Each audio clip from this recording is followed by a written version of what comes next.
বসিয়ে দিয়ে বলছে, বাবা তোমরা একটু অপেক্ষা করো, আমার স্বামী মাধবপুরীতে গেছেন, তিনি ফিরলে তোমাদের সেবা দেব। নারদ নারায়ণের কানে কানে বলছি, প্রভু এই যে বলেছিলেন বড় ভক্ত, এই আপনার বড় ভক্ত?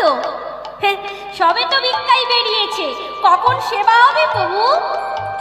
ও নারদ, অত অধৈর্য হলে হবে, একটু ধৈর্য ধরে বসো। মাগো, নারায়ণ চোখটি বন্ধ করে ড্রোনের দিকে নজর দিলেন। এদিকে ভক্তদন কি করলেন মা?